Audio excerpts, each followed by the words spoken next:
The spirit of man is a most tender, sensible, and apprehensive creature. The eye of the body is not so sensible of a touch, a nerve of the body is not so sensible when pricked, as the spirit of man is by the least touch of God's indignation upon it. A wounded spirit who can bear? Other external wounds upon the body inflicted either by man or God are tolerable, but that which immediately touches the spirit of man is insufferable. Who can bear or endure it? And as the spirit of man hath the most delicate and exquisite sense of misery, so it hath a vast capacity to receive and let in the fullness of anguish and misery into it. It is a large vessel, called a vessel of wrath, fitted to destruction. The large capacity of the soul is seen in this. It is not in the power of all the creatures in the world to satisfy and fill it. It can drink up, as we say, all the rivers of created good, and its thirst is not quenched by such a draught. But after all it cries, "Give, give." Nothing but an infinite God can quiet and satisfy its appetite and raging thirst. And as it is capable and receptive of more good than is found in all creatures, so it is capable of more misery and anguish than all the creatures can inflict upon it.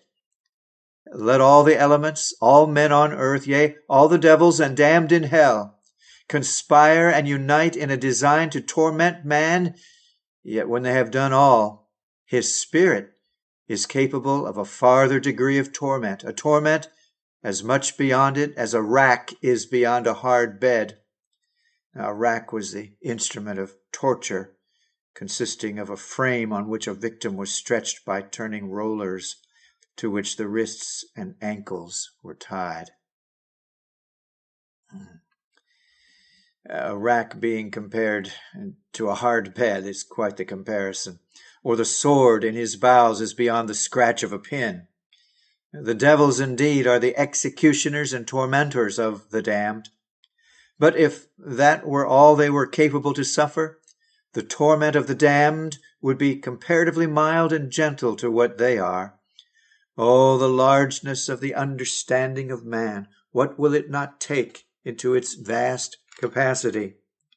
But add to this that the damned souls have all those affections laid in a deep and everlasting sleep, the exercises whereof would be relieving by emptying their souls of any part of their misery, and all those passions thoroughly and everlastingly awakened, which increase their torments.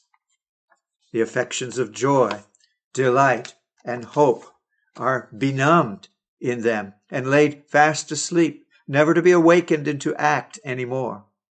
In Scripture, their hope is said to perish. That is, it so perishes that after death it shall never exert another act to all eternity. The activity of any of those affections would be like a cooling gale or a refreshing spring amidst their torments.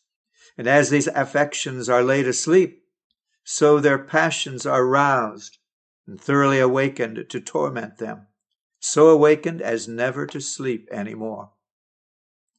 The souls of men are sometimes jogged, that is, shaken and startled in this world by the works or rods of God, but presently they sleep again and forget all. But hereafter, the eyes of their souls will be continually held waking to behold and consider their misery. Their understandings will be clear and most apprehensive, their thoughts fixed and determined, their consciences active and efficacious, that is, producing the intended effect. And by all this, their capacity to take in the fullest of their misery will be enlarged to the uttermost. The wrath, indignation, and revenge of God poured out as the just reward of sin upon the capacious souls of the damned are the principal part of their misery in hell. The souls of the damned can hold more misery than all the creatures can inflict upon them. When the soul suffers from the hand of man, its sufferings are either by way of sympathy with the body, or if immediately or directly, yet it is but a light stroke the hand of a creature can give. But when it hath to do with a sin-revenging God, and that immediately, this stroke cuts off the spirit of man, as it is expressed.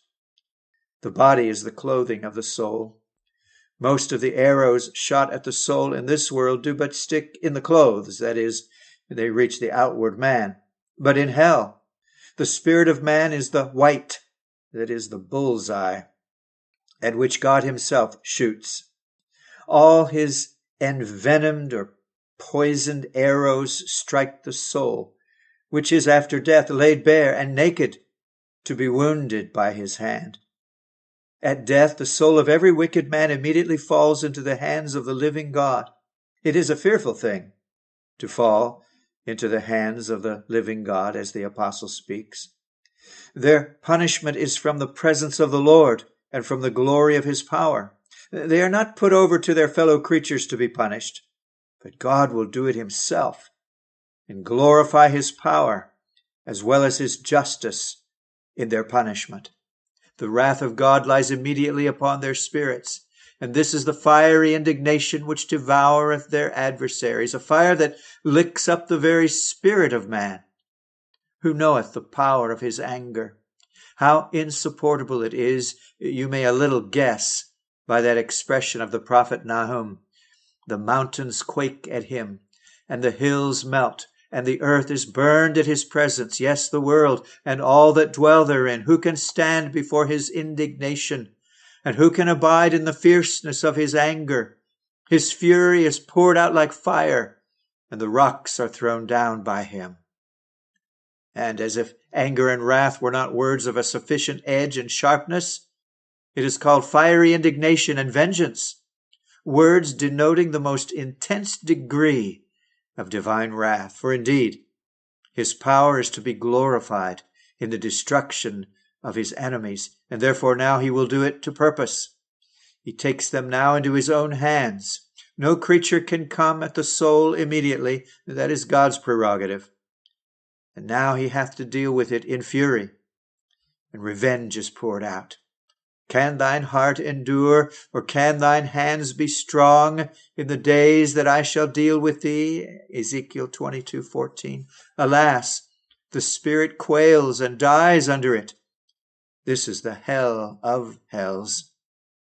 What doleful cries and lamentings have we heard from God's dearest children, when but some few drops of his anger have been sprinkled upon their souls here in this world. But alas, there is no comparison betwixt the anger or fatherly discipline of God over the spirits of his children and the indignation poured out from the beginning of revenges upon his enemies. The separate spirit of a damned man becomes a tormentor to itself by the various and efficacious actings of its own conscience, which are a special part of its torment in the other world.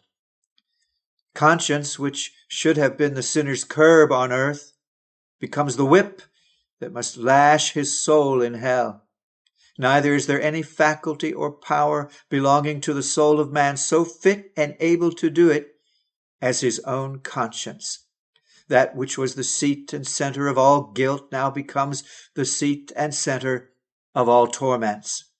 The suspension of its tormenting power in this world is a mystery and wonder to all that duly consider it.